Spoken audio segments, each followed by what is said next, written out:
Bryn is a residents action group, and we've highlighted some areas in the village we wanted to make people more aware of.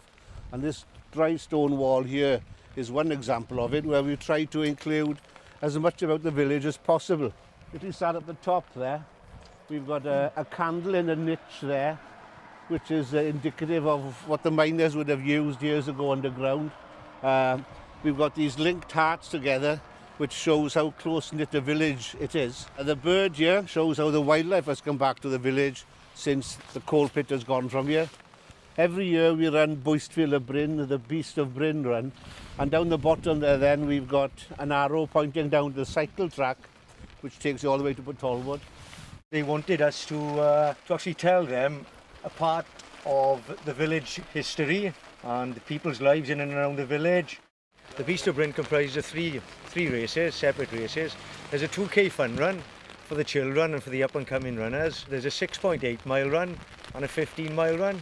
And this race is quite unique because we don't just concentrate on the race itself and the run. It's a lot of history involvement.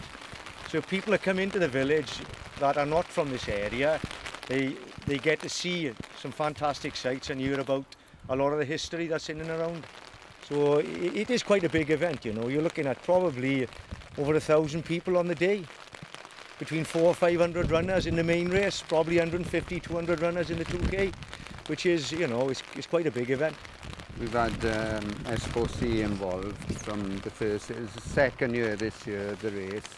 And from the first year, we had a preview of our first ever race.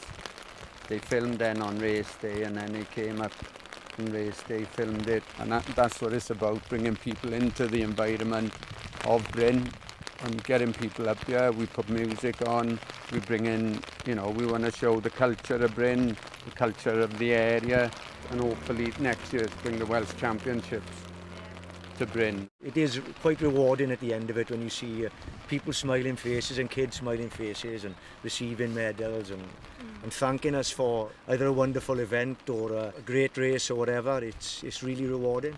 Bragg has brought this community together. We hold events in the community centre, Christmas events, St David's Day events, Halloween, a number of events in the village, and it is bringing the community spirit back.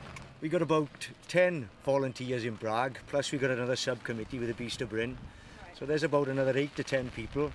So in total we got just over 20 people. It's a good community.